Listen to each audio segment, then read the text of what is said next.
So this morning we're gonna, as I said earlier, get into the meat of the questionnaire. We'll start by going through the manual. So if you have your manual on hand, that'll be helpful. In the manual, there should be a checklist. Let's see if this one has a copy. So you should have an operation checklist like this. This first part of the PowerPoint will cover the checklist. We'll go over what you should be doing before your visit and then preparing for the visit.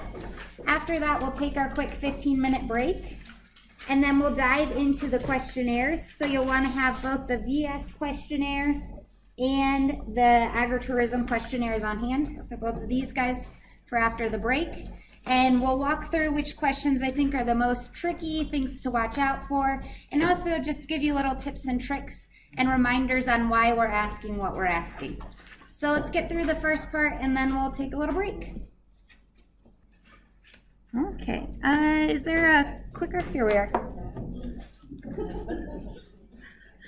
So the outline for this this morning's talk, this will go until around lunchtime with that little break. We'll talk about preparing for the VS visit to the operation, what you'll do at the visit. We'll walk through the VS questionnaire, and then we'll also do the dairy questionnaire, which is attached to the VS questionnaire. We'll go over the agritourism questionnaire, and then lastly, we'll have time for questions and discussions. And as we work through those questionnaires, we'll get through one section, we'll take a little break. You should have in your manual as well something called scenarios. It looks like this. So these are tabletop exercises for you guys to help review questions and make sure that you get the points that we're looking for on some of the more difficult questions. So when we get to the first one of that, we'll have you split up into pairs, and then one person will be the interviewer, one person will be the producer, and you'll walk through how to do that question. So let's start with preparing for the VS visit to the operation. There's no goats in this picture, unfortunately, but maybe they're in the barn. So some things you should review before you call the operation. You'll want to review the study launch sheet, the timeline and biologics benefit sheet, which all producers who were selected should have received from NAHMS along with a pre-survey letter. You'll also want to have your manual to review, the VS questionnaires, including the extended dairy sections, the agritourism questionnaires, and then your biologic kits and the collection videos. Allison will cover more on the biologics this afternoon, and we'll have some kits out that we can show you all the materials as well, and just clarify a few things regarding the kits. And then lastly, you'll want to review the specific operation information that's on the NAHMS consent form. So that form will tell you, is it a dairy operation? Are they likely to do the agritourism questionnaire? And it'll just give you a little more background about your operation before you give them a call. So once you've reviewed all the materials, you'll want to call the producer and identify yourself. Once again, if you're getting a disconnected number or can't reach a producer, give us a call here and we'll work with NAHMS to get you the correct information. If for some reason we can't even get you the correct information, we have a letter that you can send and have them give you a call. And then hopefully with that email on the consent form, you'll be able to use that as well to get a hold of folks. And then also we have a phone script available for you if you want to use it when making that first cold call. It is on section 3, page 6 of the manual. So things to discuss with the producer when you make that call. You'll want to talk to them about the materials or records they might want to have available to complete the questionnaire. If they would like, you can email them a copy of the questionnaire ahead of time so they can have an idea of what type of records they need.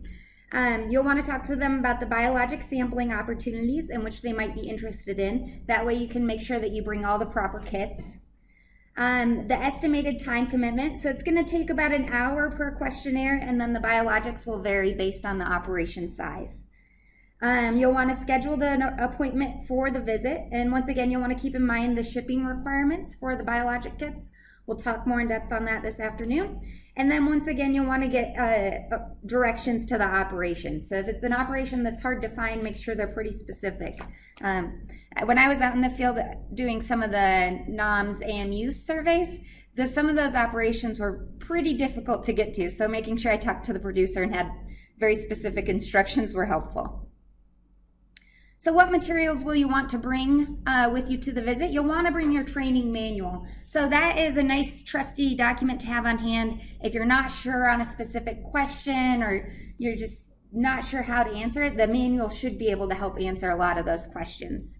You'll want to bring the GOAT 2019 Producer Education Packet. So as Abby said earlier, you'll give that to everyone that you visit with, regardless if they choose to participate in the study or not. So that just has information on various topics that we talk about in the VS questionnaire and the agritourism questionnaire to help them have more education about the topics. So you'll want to bring some promotional materials along with you. They should have received these with the NAHMS letter, but you'll also want to bring in your manual, there is a talking points document. Let me see if I can get that out for you here. So you should have this document, and this is just a nice little cheat sheet. I like to use it when I was out talking to producers at events, and it just goes through some of the questions they might have. So this is a nice little thing to have on hand. You know, why should a producer participate? So keep this on hand. All of the manuals that we send out to your field staff will have a copy of this as well, along with the visit checklist. Then you'll want to bring all of the biologic sampling kits that apply to that operation, gloves, Vacutainer needles if the preference is different than what we have in the kits, a pen and a pencil, a calculator, or your cell phone. I think that's probably what most of us use. And then your business card as well.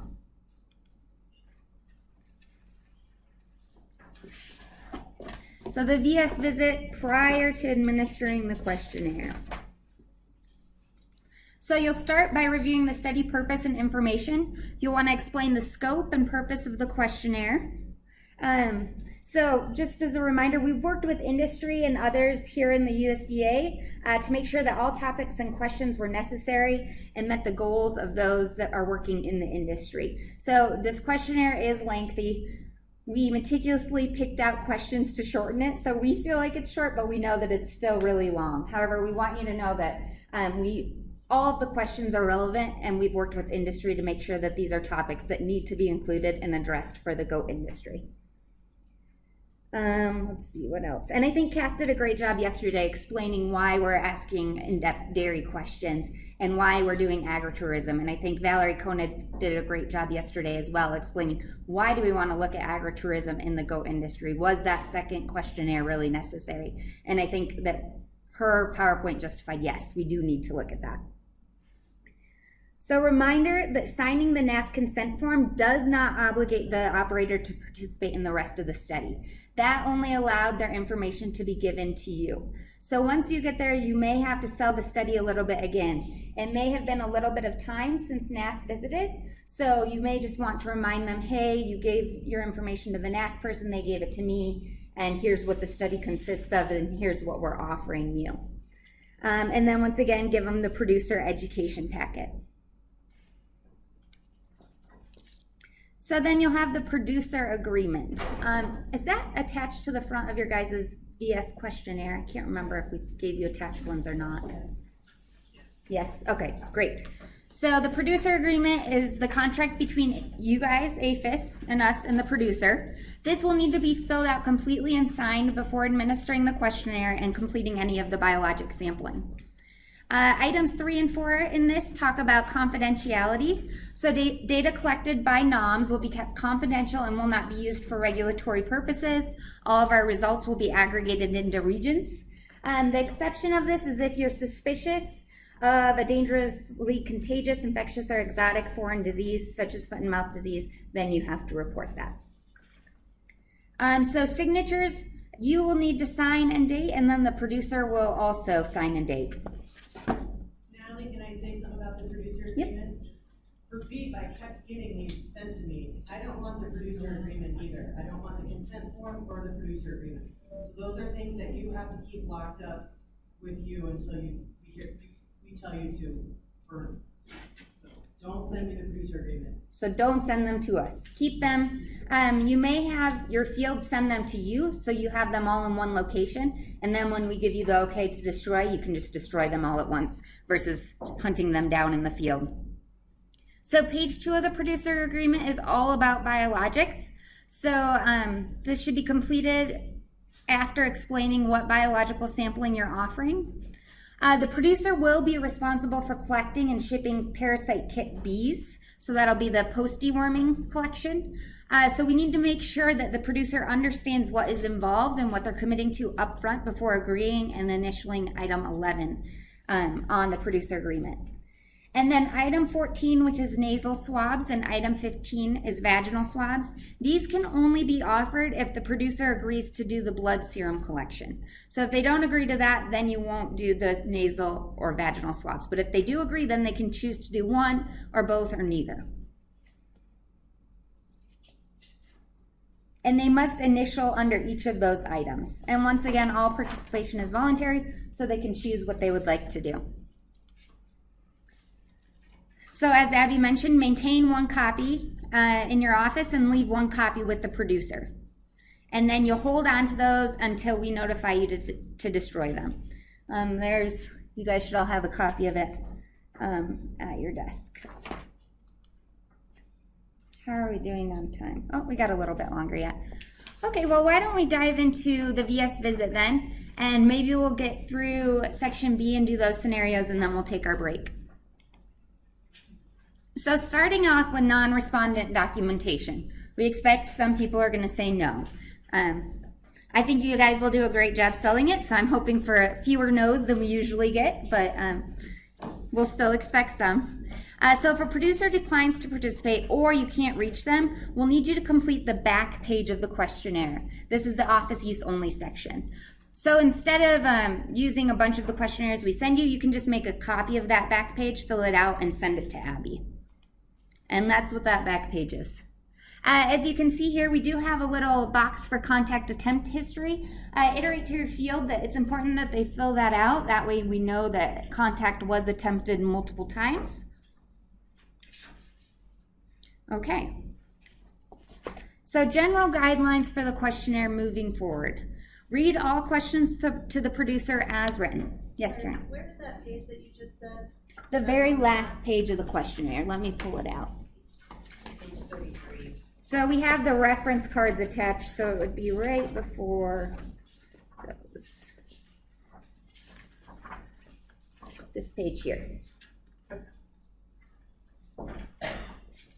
So yeah, page 33. That's the end of the questionnaire, and then we have reference cards attached, and as Eric was saying, you can always rip the reference cards off and hand them to the producer as you work through the questionnaire. Any other questions? Okay. So once again, read all questions to the producer. As Eric was saying, we've worked really hard on the wording of these questionnaires or questions, and so it's best if you just read it exactly as it's worded. And then follow the instructions carefully throughout the questionnaire as well. More general guidelines: do not leave any questions blank unless you're instructed to skip. It's really hard for us when we start doing validation if things are left blank. We don't know if it was supposed to be a 0 or if it was just missed on accident. Or if the producer refused to answer or just didn't have an answer. So it leaves us kind of guessing here, and it makes us a little concerned about the data. So please don't leave any questions blank unless it is a skip. The skips are noted in bold and brackets throughout the questionnaire. So with that, if the response is 0, enter the number 0. If the producer doesn't want to answer a question or can't answer a question, just can't come up with an answer, respect that request, make a note on the questionnaire, and move on. More information on the questionnaire is always better than not enough. So feel free to write in the margins, leave us little notes. If a number just seems off to you or it doesn't really make sense in your head, leave a note as well. So then when we're validating the data, we'll say, oh yeah, that seemed a little weird to them as well. So that, I would greatly appreciate that. If you leave notes, it'll help me later on as we validate it. So if the producer doesn't know, work with him or her to try to get an estimate for the answer. If they really can't answer, put a DK there. And then if the question's just not applicable to their operation, which may happen in the agritourism questionnaire a little bit, put an NA. And then once again, write in the margins to explain unusual circumstances or answers. And if a producer wasn't able to get the records prepared ahead of time, give them time to consult their records. If need be, say, hey, look that up and give me a call tomorrow when you figure out the answer. That's fine as well, as long as it's in a pretty timely fashion.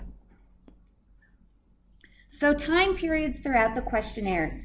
Our inventory questions are always based on a September 1, 2018 to August 31st, 2019 time frame. We have a lot of practice and procedure questions, and these will say during the previous 12 months. So these will be from the previous 12 months from the date of the interview. Questions that fall outside of these time frames, we have some that ask, like in the parasite section, about the previous 3 years. That will be bolded in the question. So the reference time frame will be bolded. That way you know that it's different than what you've been doing so far. So those are the general guidelines. Moving on to the initial VS questionnaire. So at this point, you'll want to have the questionnaire out, and we'll walk through it together. So to be selected from the NAHMS list frame, an operation had to have 5 or more goats. However, from the time NAHMS visited to the time you go out, they may have sold some of those goats. So to participate in this questionnaire, they need to have at least 1 or more goat present on the operation. During that time period you just noted. Yes. Yes. Well, it would be on the day of your visit. They need to have 1 goat present. So for the time period we noted, they should have had 5 or more goats because that's how they became selected. But on the day you go visit, they need to have at least 1 goat. Otherwise, it doesn't make sense for you to administer the questionnaire. So we're going to start by filling out this top information here on your questionnaire. So state, FIPS, operation number, interviewer date, arrival time at the operation. That FIPS and operation number are really important to us. That's what we use throughout the data validation process and reporting to identify the surveys. So the state FIPS is a 2-digit state code, and the operation number is a 4-digit ID number that's assigned by NAHMS. So when we put those together, we call them the farm or NAHMS ID. So that's the 6-digit combination of those two. But on the NAHMS consent form, they will provide you with the EPA ID. So this is the state FIPS and the farm ID, but it's separated by 3 zeros. And this is something NAHMS has been doing for the last couple years now, but we know it's caused a little confusion. So just as an example here, so 21 is Kentucky, and then the last 4 digits would be the NAHMS, or the operation ID. So when you fill out this form, for this example, the state FIPS would be 21, the operation number would be 1167. So the NAHMS ID is 211167. Does that make sense to everyone? Kind of like a routing number. Yeah, those extra zeros are a little tricky. But yeah, here is a picture of what it'll look like. And then your interviewer initials, you can put up to 3 initials there. The date should be in month, day, year, time, or format. And then time should be hours and months, or hours and minutes, sorry. Hours and months. Hopefully you're not there that long. It will be long, but hopefully not that long. Okay, so with that, we'll jump into section A, which is inventory. So on the NAHMS questionnaire, we ask a lot about their inventory as well. We have an abbreviated section here, but it's really important for us to get the inventory on the day of the visit because we use that to calculate the percent kids, the percent does, or the percent goats for various practices that we ask questions about further on, or various diseases as well. So for A1, A through D, you'll record the number of goats in each age class. So we have pre-wean kids, wean kids, adult does, and adult bucks and wethers that were part of the operation on that date that you arrive. And then the sum will be recorded in E. So as a coordinator, when you get questionnaires back, that's something you can check real quick is, okay, does A through D equal the total that was recorded in E? So we have a couple what-if scenarios, and these are throughout the manual as well. These are just things that we've thought about that may fall a little bit outside of the norm, and so we've put them up here to give you examples. So what if the producer has 15 extra goats on the operation that belongs to a neighbor because their barn burned down? You wouldn't include those goats because they aren't that operation's goats. So what if goats are leased or grazed from that operation to a separate property? You would include those goats even though they're off-site on that day because they're part of that operation normally. And then the second one kind of follows that. Some goats were off-site today. They were either at a show or they were getting bred somewhere. You would still include those goats since they're part of the herd normally. And then, one last thing. In the manual, we also have definitions. I'm comfortable that you guys probably know the age class of each of those, but if anyone in your field needs a reminder, section 4, page 49 has those for you. So that is section A, short and sweet. Section B is on preventive practices, and we go pretty in depth here. We start with asking about a herd health management plan. And this definition can be found on section 4, page 50. So this has to be a written set of protocols, and it can include things such as testing for certain diseases, control measures, necropsy protocols, feed and water resource management, or structural and housing management as well. So that would be a good definition to review. The herd health plan can be developed in conjunction with a veterinarian, extension, or if you just have a really savvy producer who's gotten online and has found a lot of useful information and has developed their own herd health written plan, that is fine as well. And then the second part of that, so if they say, yes, I do have a plan, you'll ask them who it was developed with, and we have a list of folks that it would be developed with. So if they just did it all on their own, you would mark no for most of those. They might have used reference materials, so you'd mark yes for that one. B2, individual animal disease testing. So this question asks, in the last 12 months, did this operation normally require or perform individual animal testing for any of the following diseases? Key points on this question, make sure you answer both columns, and we've tried to make that clear by putting it right above.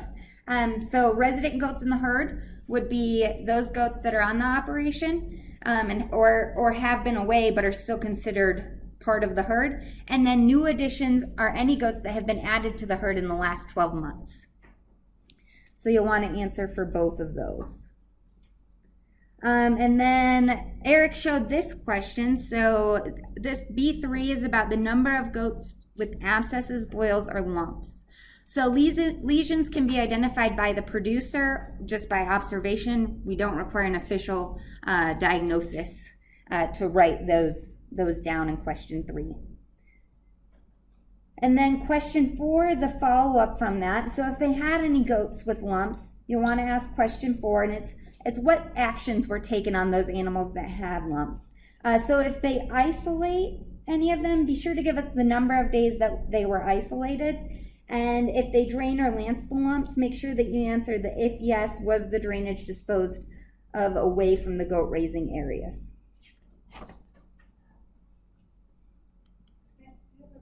Yes. Question number 2. So new additions you want to split off from resident goats and herd. So if they got a goat, 11 months ago, and then they do herd testing annually, and that happened to be last month, how would you answer that? They got tested twice. Right. So you would say, when they did the annual testing, was it all of the goats on the operation? And if so, then you'd say, yes, you test your resident goats. And if when they brought on that new addition, they tested it at that point as well, you would say, yes, you test new additions. Any other questions? Sorry, and then new additions, that's anything from September 1st, 2019 on? So it would have been in the last 12 months. So from when you visited, the 12 months prior. So from the day you're on there, if anything was added in the 12 months before that, then they would be considered new additions. The testing of the new addition occurs at the time of addition. Correct. Yeah, so we want to know, do you test all of the goats in the herd or goats in your herd on, let's say, an annual basis or whatever schedule they say, or do you test those new additions when they arrive on your operation? Any other questions? Wait, can you clarify that again? Yes. So resident goats would be those that are on the operation at all times, and you may test those. You may choose to just test one for some reason, or you may have an annual testing that you do. Or do you test new additions? So when a goat arrives, you test it for a certain disease. What if it's tested before it comes to your operation, but you didn't necessarily test it yourself? So let's say like the operation that it was on tested it for you. Kath, how do you would say no, right? Okay, so it's just the testing that you do. Because a lot of times producers won't know what happened to the goat prior to arriving on their operation. And so it's hard to gather that information. So we'll just focus on what that specific producer is doing that you're interviewing. So if the new additions, maybe they just do annual testing every June. Right. So the new additions showed up in March, but were tested with the whole herd in June. So you would say, no, you don't test new additions because you didn't test them when they arrived. You tested them as part of your resident goat herd. Okay. Good? Any other clarification on that one? That was good discussion. Thanks, guys. So the next question, B5, is a screener question. And you'll see these throughout the questionnaire. So this leads to skip. If they say no, you'll skip all of the vaccination section. If they say yes, then you'll do the table in question 6. So a couple what ifs for you here. What if the producer doesn't vaccinate but brought some new additions onto the operation that were previously vaccinated? So we'll mark no and move on according to the skip, which would take you to item B9. The producer doesn't know the vaccination status of the herd. Ask the producer to consult veterinary records. If they still aren't sure, write DK next to item B5 and skip to B9. Hopefully they'll know the vaccination status of the herd.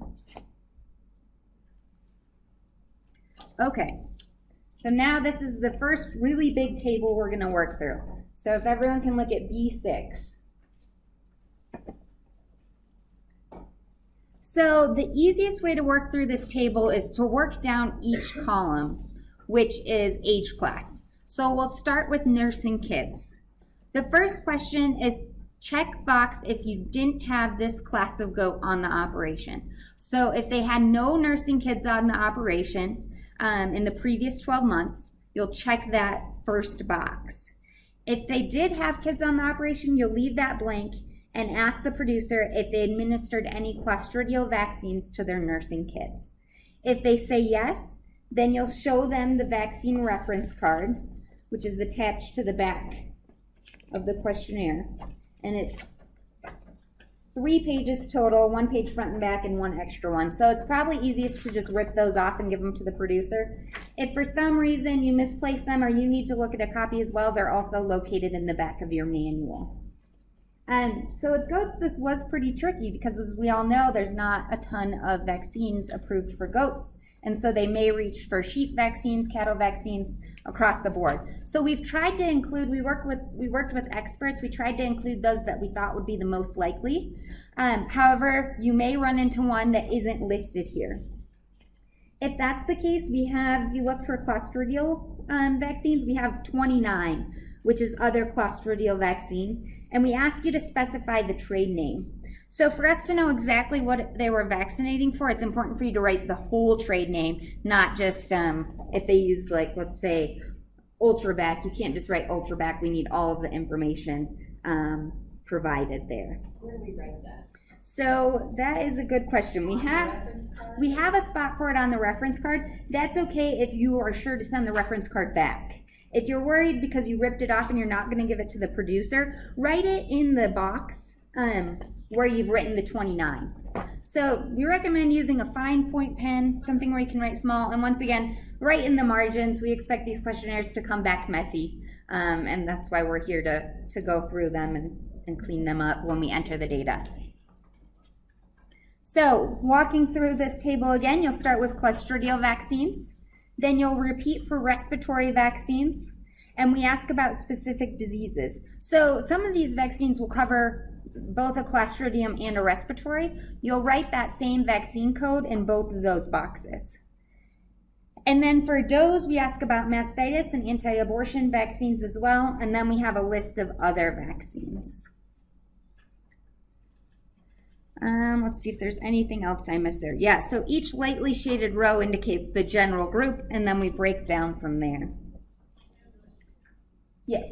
So what if you get the response before, and I looked this all back, and that's all I know.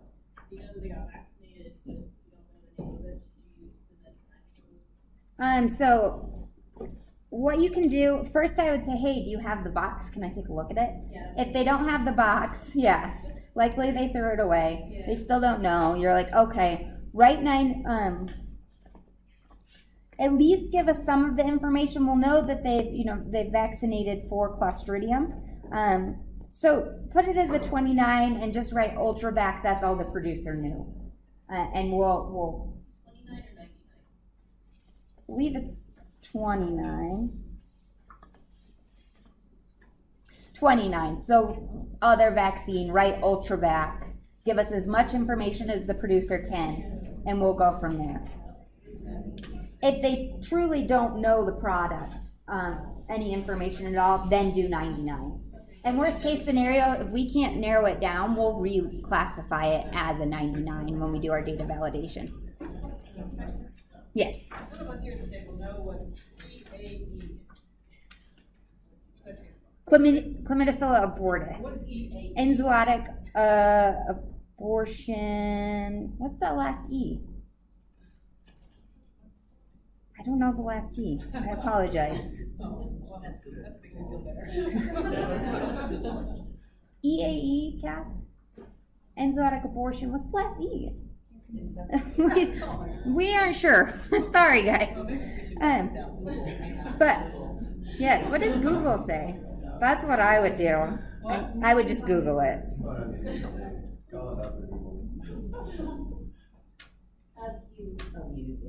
Of use. I like it. That's good. Perfect. Let's see if there's anything else on this table. So we have a couple what ifs. What if nursing kids were vaccinated for tetanus, then revaccinated as replacement dose all within that same year? So you would indicate that the operation vaccinates both nursing kids and adult dose in those columns, and you would write in which vaccination was given under the tetanus. What if the producer only knows the vaccine trade name?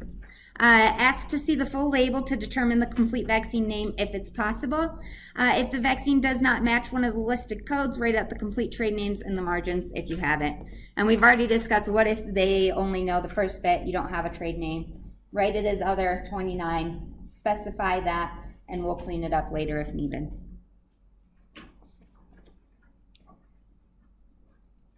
And then one more what if for you guys. What if the producer doesn't vaccinate for Clostridium, but bought some that were vaccinated? You'll mark no for Clostridial vaccines since that producer does not do it, and you'll move on to the respiratory rows. Any questions on that first big vaccine table? Jake? Maybe a tough question, but they're supposed to only put one number per box, right? There's theoretically be using one vaccine. Theoretically, if they are using more than one, put a comma and add the second number as well. Yeah, because if they've chosen to use 2 different Clostridial products in 1 year, or they may not be using the same product for nursing kids and adult dose, so make sure you write those different products in the correct columns for that age class as well. Good question. Not done. Any other questions? Okay. So B7, let me get to there. So these are follow-up questions regarding vaccines. So once again, if they did not vaccinate any, you're skipping to B9. However, if question 6A, so if we look at 6A is the Clostridial for C and D, and question 6C, missing for adult dose, you'd skip this question. But if they vaccinate adult dose for Clostridium C and D, we want to know how frequently that doe is vaccinated. So do they do it 3 to 4 times a year, twice a year, annually, or less often than annually? So you'll only answer that question if they vaccinate those adult does for Clostridium C and D. And then B8 is, oh, let's go forward too. There we are. B8 is who administered the sore mouth vaccine. So a good thing to check is, okay, did they vaccinate for sore mouth? So you look at 6N, which is the other vaccine. If they did vaccinate for sore mouth, you'll say who gave the vaccine and if they were wearing gloves. If they did not vaccinate for sore mouth, you'll mark NA, which is the first little bit up there, and you'll move to question 9. If they answer question 8, you'll skip to question 10. So this is a little tricky because we wanted to ask about who vaccinated if they vaccinated for sore mouth, and then if they didn't vaccinate, what was the reason for not vaccinating? So depending on their vaccination status of sore mouth, you'll answer one or the other. So B9 will only be answered by those by those operations that did not vaccinate for sore mouth, and they can say they'll mark the importance of the reason for not vaccinating. B10 is, do you currently have any of the following types of herd health management or certification programs specifically to control or prevent Johne's disease in your herd? So Johne's disease prevention must include certain testing or biosecurity measures in place on the operation. So we ask about a unique program developed specifically for that operation, or a state-sponsored certification program, or if they're involved in some other program that we don't know about. So you'll see there's a lot of others throughout the questionnaire. We always leave that there in case something comes up that we don't know about. Karen and I were talking last night that, you know, things in Tennessee, correct, are a bit different than what they are here in Colorado. And when we administer questionnaires in 25 different states, it's hard to capture those nuances in each state. So we leave those others there for you guys to write in information that we may not have thought of or may not have known was popular in your state. So please use those as needed. Let's see if there's anything else about the Johne's. Okay, so the Johne's disease herd health management plan can be a formal written plan, or just a simple management practice. The key on this is that the intent of it needs to be to prevent or control Johne's. So they may be doing something that is helping to control Johne's. Like let's say it's a dairy operation and they take the kids away from the dam right away to prevent fecal exposure. But maybe they're doing it for a reason that isn't to prevent Johne's. They may be just doing it because that's what they've always done and they don't know that it's to prevent Johne's. So it needs to be the intent of a program to prevent Johne's. So when the goat producer just goes, what's Johne's disease? Right, they probably don't have a management plan for it. Yeah. That's Like, correct. do we need to explain to them what it is or read it out of the manual? There are definitions in the manual. I think it's, you know, so when I was out doing a pre-testing, it was the exact response I got. What is Johne's? Is this something I should be concerned about? Do I need to have this program? So we talked about what Johne's is, why is it important, what disease does it cause, what is it caused by, how is it transmitted. It's really up to you to decide how much information you want to provide them.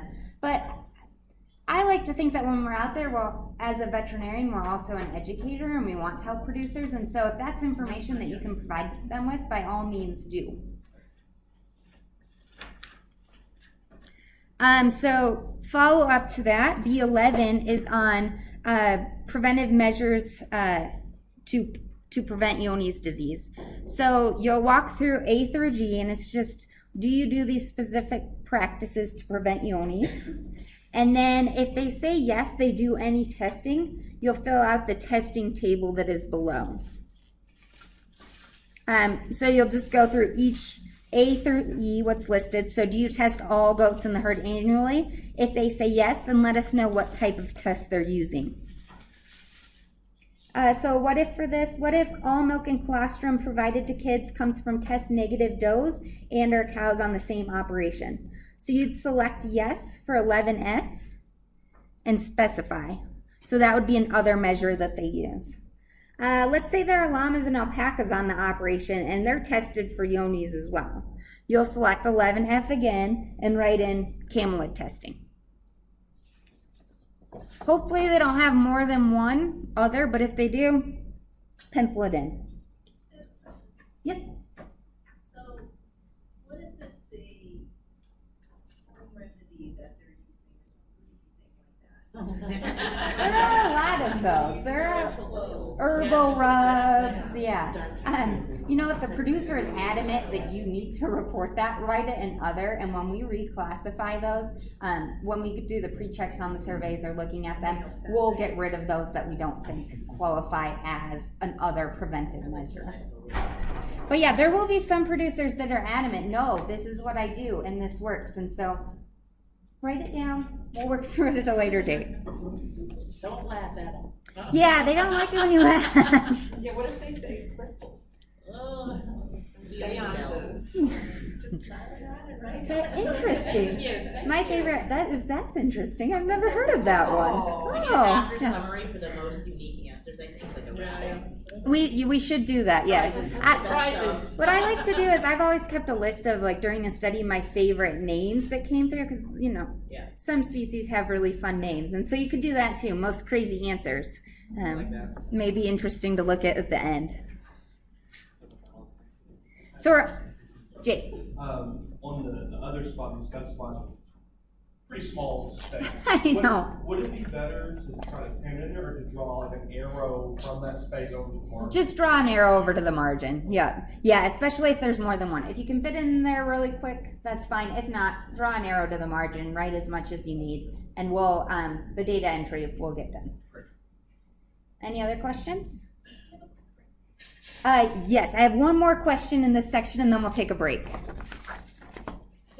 So the last question is B12, and that is on training for any personnel on goat raising activities. So we did not have family members listed as an option for training personnel code. Make sure you include those as an owner if they're responsible for providing a certain training. And then the others specify some examples could include specialists, government officials, or online training resources. So for each of these procedures, you'll say yes if training was provided, and then provide a training personnel code from the table above. So with that, we've made it through section B, which I think is one of the heavier sections. We'll take a break and then we'll walk through those scenarios.